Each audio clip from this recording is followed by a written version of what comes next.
pretty interesting thing keeps happening in my life where every so often when I'm thinking about buying a certain product, as if by magic, one just turns up at my doorstep. Is it manifestation or is it coincidence? I don't know. But anyway, lately I've been checking out pedal boards because I've been thinking about trying to make a secondary rig for my live guitar playing, you know, or maybe just a secondary pedal board for home use rather than live playing, kind of separating the two. And it's like the universe was paying attention because I now have a new pedal board to check out. And not just any pedal board, this is the Vangoa powered pedal board. Yes, this pedal board is powered. Obviously, it is in the bag. We're going to check it out in a minute. Because when you buy a pedal board, the next thing you need is power. You need some sort of power brick, isolated power that runs to all of your pedals so that they actually work and they're not just running off batteries. So this seems like a pretty interesting idea, a pedal board that has the power built into it, thus just cutting down the cost a little bit rather than buying two things, you're buying one thing. So when Vangoa reached out and asked me to check this pedal board out, I was very interested, so here it is. Let's take a look at it. So first things first, yes, we get a cool little handy carry bag. If you're a gigging guitar player like me, always useful to have a case. Let's open it up and see what we get inside, because we kind of do get a few other things too, which is interesting. So inside, obviously, it's a powered pedal board, so we get a power supply. Now, at first I was pretty worried because I saw this. Obviously, I'm in the UK, but they thought of that, and we also get a UK plug attachment too. And I don't know this for certain, but I'm just going to assume that when you order one of these, you get the multiple attachments depending where you are. It might even be dependent on where you order from, is which one you get sent. Obviously, you know, there are different Amazon links to this, which will be in the description, by the way.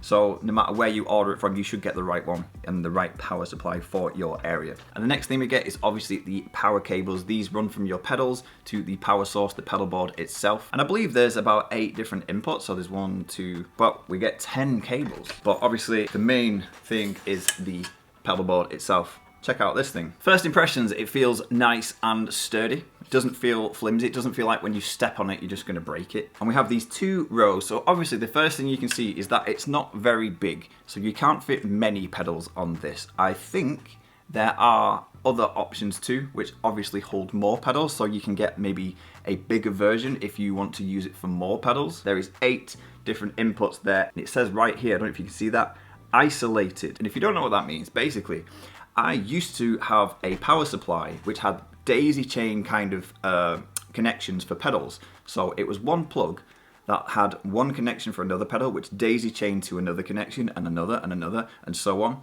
which seems like a great idea at the time until you realize that all of the noise from certain pedals or your guitar carries through to all the other pedals too. And at the end of it, you end up with a really noisy guitar tone, which isn't good. Isolated power stops that from happening. So the pedal board runs to each pedal and every single pedal is powered separately so that there's no sort of transference in noise or anything like that. If you also look there, it says 9 volt, which is good because most pedals we know run off a 9 volt power supply. So there's a couple of key features about this pedal, which is pretty cool. The first thing being, we have these kind of fold out little feet, just like that, even with a cool little logo, which is good because then you have 2 different options of how you actually want this pedal board to sit. Obviously, if you lower these like that, you're gonna have more of a flat kind of pedal board. It's already angled anyway, but it's gonna be flatter.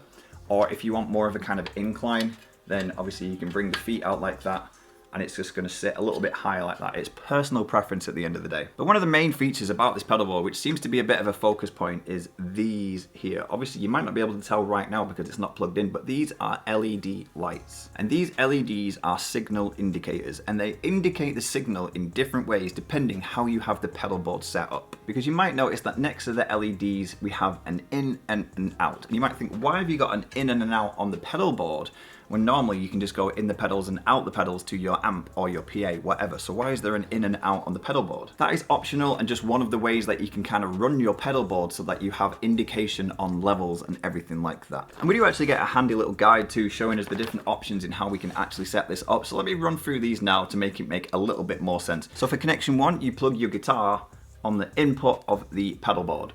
And then you run a cable from the output to your first pedal. So you're going guitar in, and then this out goes to the first pedal, and then obviously you connect your pedals together. And then your last pedal obviously goes to your amp. And in this connection, these LED lights react to your guitar's signal on the input. I believe these LED lights only react to what you plug in the input, and if you don't plug anything in the input, there is a built-in microphone in the pedal board itself, and the LEDs just react to whatever that microphone picks up. So that's why in connection 1, if you plug your guitar in the input, obviously these indicators there are going to be indicating your guitar's signal. So for connection 2, we run it a little bit differently. Your guitar plugs straight into your first pedal. So we're not going straight into the pedal board, we're going straight into the first pedal on the board. And then the last pedal, you would plug that into the input of the pedal board. And then the output runs off to your amp. That will indicate the whole signal of your entire sound, not just what's going in, but what's coming out, which is pretty useful.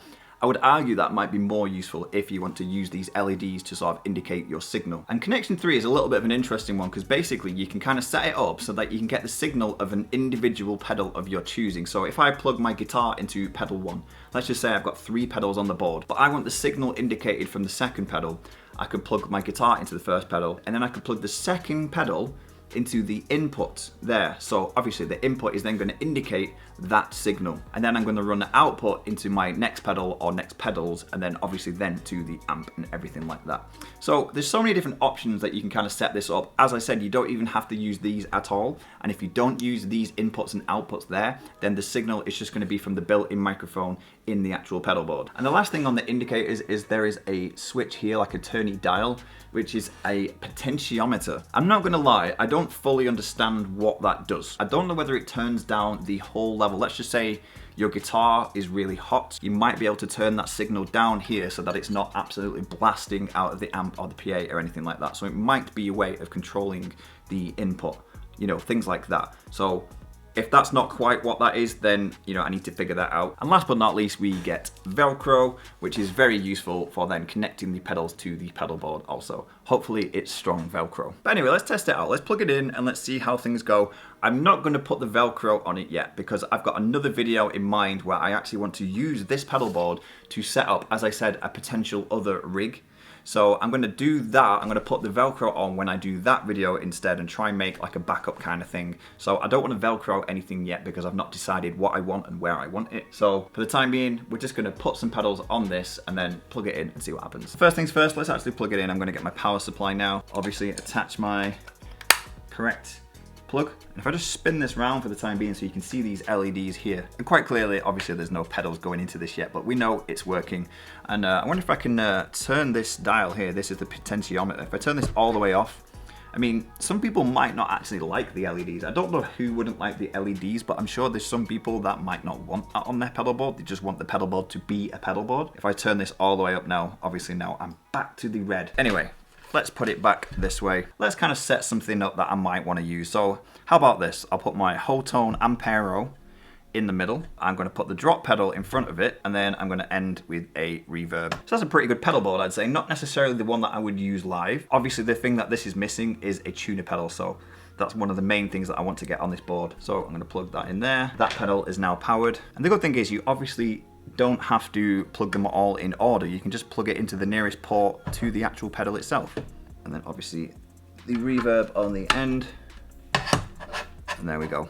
So now you can see all 3 of these pedals are powered by the boards themselves. And this is just 3, as I said, but you can have up to 8 different pedals. You might struggle to fit 8 pedals on this if they're more this kind of size, but if you have the smaller pedals, we can see now we have so much more space. You know, you might be able to kind of like sit them in different places. I don't know how strong the Velcro is, whether you could do this kind of thing. You know, let's just say you've got a big pedal here that's going to take up a lot of space. You might be able to kind of connect them like this, you know. I mean, you could probably, there's nothing stopping you going sideways, is there really? As long as you can still get to your controls, you can still press the buttons and everything like that. They don't necessarily always have to be straight.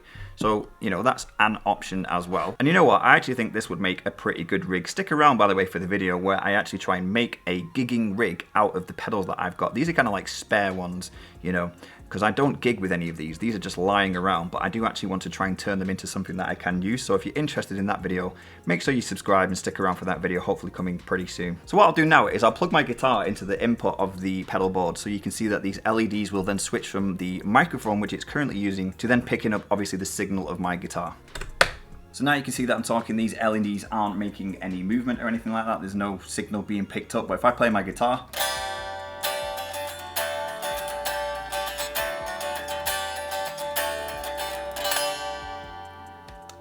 we're getting some signal there as well. And if I turn the potentiometer right down, the signal is gone, but we can bring it back with that there.